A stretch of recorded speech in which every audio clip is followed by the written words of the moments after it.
देखो बेटा, last class में भी लर्न अबाउट मोल फ्रैक्शन। तो हमने पढ़ा कि मोल फ्रैक्शन में कोई यूनिट नहीं होती, mole fraction has no units, और इसके हमने ये फॉर्मूले पढ़े। And this was your question, so let's discuss this question and try to understand how to do. Question says aqueous solution contain 28% weight by weight KOH. Calculate mole fraction of KOH. Now see, it is saying aqueous solution of KOH. Aqueous solution means so water plus KOH। इसका मतलब है कि दो चीजें डाली हुई हैं, water and KOH। aqueous का मतलब क्या होता है? पानी में डालना। तो आपका एक कंपोनेंट वाटर है और एक KOH है। तो water is your solvent denoted by A, KOH is your solute, you can denote it by B। तो सबसे पहले तो ये आइडेंटिफाई कर लो कि हमने सॉल्वेंट कैसे रिप्रेजेंट करना है, सोल्यूट कैसे रिप्रेजेंट करना है। Now see 28% weight by weight means total weight is 100 ग्राम, मतलब weight of solution is 100 ग्राम। अगर आप यहाँ से निकालें इस चीज को, weight of solution is 100 gram, 28%, so it means जो हमारा सॉल्यूट है it is 28 gram, because it is saying weight by weight. तो आप इसको अब इसमें से माइनस कर लो 100 में से, तो ये कितना रह जाएगा बेटा? 72 grams. Now find Na and find Nb. So what is Na? Weight of solvent upon molar mass of solvent. So weight of solvent is 72. What is the molar mass of water beta? What is the molar mass of water? It is 18। 18। हाँ, आप इसे divide कर लेंगे तो you are going to get 4। ठीक है जी। Now Nb solute, so weight of solute is 28 and what is the molar mass of solute? K का मास होता है 39, ऑक्सीजन का होता है 16 प्लस 1, तो ये आप टोटल करोगे तो it is coming out to be 56, और इसे डिवाइड करेंगे तो it is coming to be 1/2 और 0.5।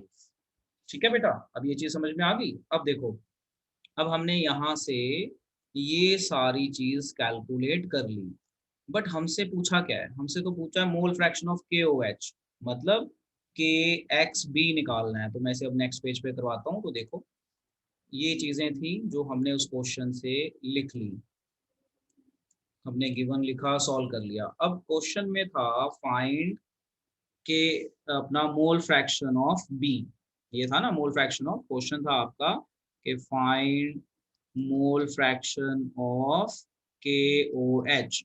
So your KOH is B, means you have to find XB. So what is the formula for XB? NB upon Na plus NB. Now see what is the value of NB? Calculate कर चुके हैं हम, देखो it is 0.5, and what is the value for Na? 4 plus 0.5, आप इसे solve कर लीजिए। 0.5 divided by 4.5, what is your answer? बताओ बेटा क्या? 1/9। 1/9। डिवाइड करेंगे तो 0.5 divided by 4.5, it is coming to be 0.01। Is it? ऐसा ही आ रहा है आप लोगों का? बताओ, 0.01 11 करके आएगा, आ रहा बेटा ऐसा? Yes sir. So this is your answer. This is the way you have to, आपको इस तरीके से इसको सॉल्व करना है। कर देते हैं। अब इसमें पूछा तो नहीं है, बट मान लो हमको ये बोल दें भाई आप XA भी निकाल लिए, तो XA निकालने का फॉर्मूला बस लगा देना है Na upon Na plus NB। तो Na भी है आपके पास, NB भी है, तो इस पे भी आप पुट कर देंगे और आप सॉल्व कर लेंगे, बड़े आराम से आंसर आ जाएगा। और एक तरीका है कि आप इसको सॉल्व ना करो, एक और तरीका है, या तो ये फॉर्मूले में वैल्यू पुट कर दो, और you have formula XA plus XB is equal to 1। देखो ये फॉर्मूला लगा लो, तो XB निकाल चुके हो, तो XA is equal to 1 minus XB। तो आप ऐसे भी निकाल सकते हो। तो दो तरीके हैं, या तो ये फॉर्मूला लगा के कर लो तो ये थोड़ा लेंदी जाएगा, इस तरह से कर लो तो सब्ट्रैक्ट करके हो जाएगा। These are the two ways. चलिए इसे भी आप नोट कर लीजिए नोट की फॉर्म में। नोट कर लीजिए बेटा। तो क्वेश्चन है the molarity of HCl in water is 0.18. What is the mole fraction? तो देखो बहुत ही अच्छा क्वेश्चन है। इसमें क्या किया, मोलैरिटी और मोल फ्रैक्शन को मिक्स कर दिया। क्या कहता है, the molarity of HCl in water is 0.18. What is its mole fraction? ठीक है, अब आप इसे ट्राई कीजिए। देखो बेटा, मैं आपको यहाँ पे हिंट देता हूँ, इस तरह के क्वेश्चन आप कैसे करेंगे। जैसे आप सबसे पहले ना गिवन लिखिए, तो इस क्वेश्चन को पढ़ोगे तो कह रहा है the molarity of HCl in water, यानी आपका सॉल्यूशन दो चीजों से बना हुआ है। कौन सी है वो दो चीजें, HCl है एंड वाटर है। अब आपको पता है water is solvent A and HCl is solute, और मोलैरिटी दे दी है, मोलैरिटी दी हुई है 0.18। अब आप ये मोलैरिटी को ओपन करो, मोलैरिटी होता है मोल्स पर लीटर, यानी आपको क्या दिया हुआ है, आपको दिया हुआ है 0.18 moles of solute upon 1 litre solution. देखो ये समझ में आया, जो आपका ये मोलैरिटी है ना, कह रहा है molarity of solution is this, find mole fraction. तो मोल फ्रैक्शन HCl का निकालना है, यानी हमें XB का निकालना है। तो XB आएगा NB upon Na plus NB, ये हमारा फॉर्मूला है। तो देखो बस जो मैंने आपको कंसेप्ट कराया है ना, वो कंसेप्ट लगा लो। अब आपको क्या पता चल गया, मोल्स ऑफ सोल्यूट पता चल गया, यानी सर ये NB। ऐसा होगा, moles of solute is equals to NB by 1 litre. Yes, और हमें वॉल्यूम पता चल गया। ठीक है बेटा, वॉल्यूम पता चल गया। अब हमें अगर number of moles of solute तो निकल ही गया, यानी हमें NB की तो प्रॉब्लम सॉल्व हो गई कि हमारा NB तो 0.18 है। अब हमें प्रॉब्लम किस चीज की आ गई, Na की आ गई। यहाँ सोल्यूशन देखोगे ना बेटा, तो यहाँ कुछ समझ नहीं आएगा, ये डायरेक्ट किया हुआ है। अब मैं आपको स्टेप बाय स्टेप बता रहा हूँ कैसे करना है। अब देखो Na का फॉर्मूला क्या होता है, वेट अपॉन मोलर मास होता है। बोलो बेटा, हाँ या ना। ये तो हमें सॉल्व नहीं करना पड़ा, ये तो डायरेक्ट दिया हुआ है। And what is Na, weight upon molar mass. अब वेट कितना दिया हुआ है, तो जब लीटर हो ना, लीटर, तो आप लीटर को अप्रोक्सीमेटली केजी मान लो। जब हमें कुछ ना दिया हो, हमें मास तो दिया ही नहीं है, तो हमें यहाँ से पता चल गया 1 लीटर।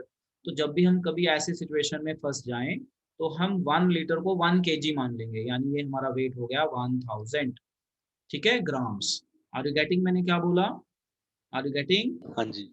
अब उसके बाद Yes, हम sir. क्या करेंगे, मोलर मास, मोलर मास 18 होता है क्योंकि हमारा सॉल्वेंट वाटर है।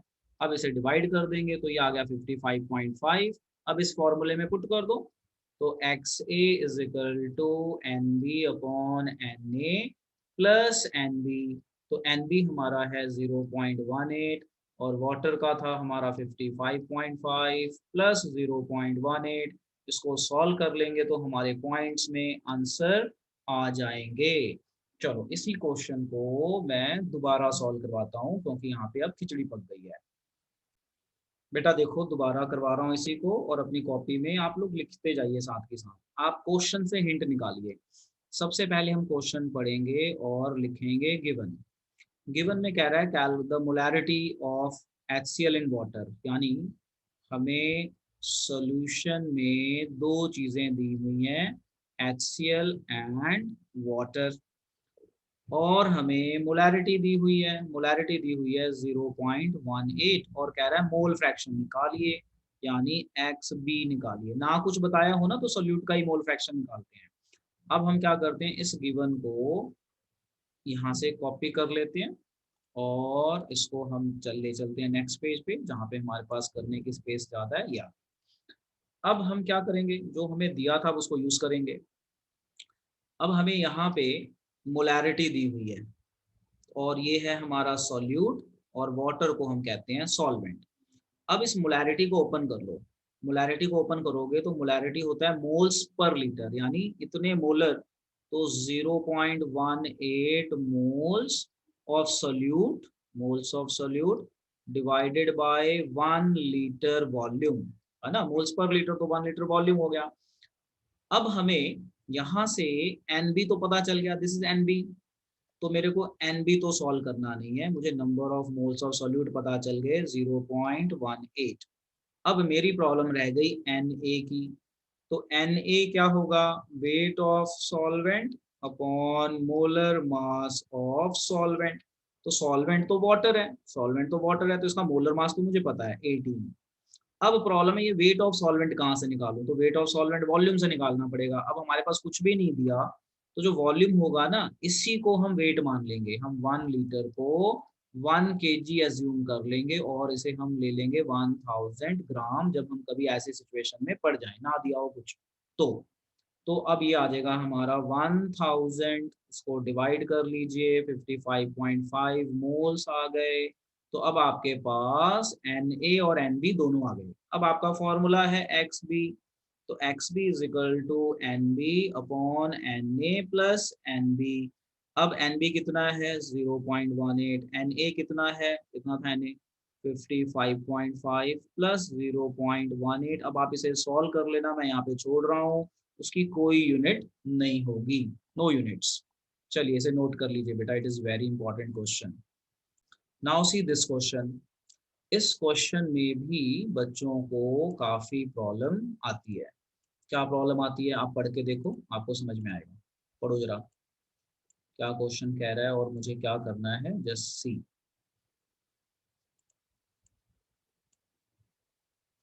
So very important question. पहले मैं इसी क्वेश्चन का गिवन लिखता हूँ एंड यू ट्राई इट।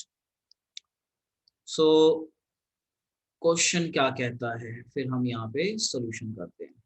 कहता है if the density of methanol. अब आपको ये पता है पहले मिथेनॉल होता क्या है, देखो मैं बता देता हूँ।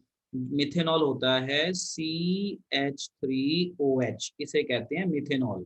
अच्छा अब ये लास्ट ईयर ना आपके सिलेबस में से फंक्शनल ग्रुप डिलीट हो गए थे, ये कार्बन चैप्टर में बताते हैं मिथेनॉल, इथेनॉल, मीथेन, इथेन। तो कई स्कूल वालों ने करवा भी दिया होगा, कईयों ने नहीं करवाया होगा क्योंकि सिलेबस में नहीं था। तो if the density of methanol, तो ये होता है आपका methanol. This is the formula of methanol, bracket में लिख देता हूँ। This is the formula for methanol.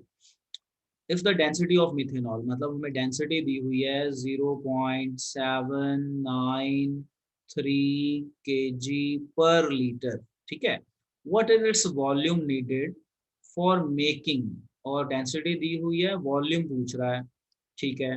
What is its volume needed for making, यानी ये हो गया केस 1, यानी ये दो केस बन गए, दिस इज केस 1। साथ में उसने केस 2 दे दिया। केस 2 में क्या कह रहा है, नीडेड फॉर मेकिंग 2.5 लीटर, यानी हमें एक वॉल्यूम और दे दिया 2.5 लीटर, एंड इट्स 0.25 मोलैरिटी, या हमें मोलैरिटी भी दे दी, m is equal to 0.25 molar. अब आप ये क्वेश्चन देखो।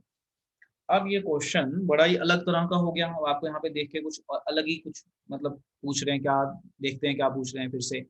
If the density of methanol, हमें डेंसिटी ऑफ मिथेनॉल दे दी, कहता है what is its volume needed, यानी इस डेंसिटी की वॉल्यूम बताना है। मिथेनॉल आपको दिया है, उसकी डेंसिटी इतनी है, उसका वॉल्यूम बताना है आपने, ओके। और साथ में बता रहा है needed for making 2.5 litre of its 0.25 molar solution. समझ गए। तो यहाँ पे आपके दो केस कवर हो गए। अब आप याद करो, मैंने मोलैरिटी में एक इक्वेशन कराई थी जिसका मैंने नाम दिया था मोलैरिटी इक्वेशन, याद आया। मोलैरिटी इक्वेशन देखो इस तरह से करवाया था। Yes, sir. 1v1 is equal to M2v2, याद आ गया। ऐसी मैंने एक इक्वेशन कराई थी, हाँ जी। है ना। नहीं याद आया तो अभी मैं Yes, बता sir. रहा हूँ, याद रख लो। तो दिस इज मोलैरिटी इक्वेशन।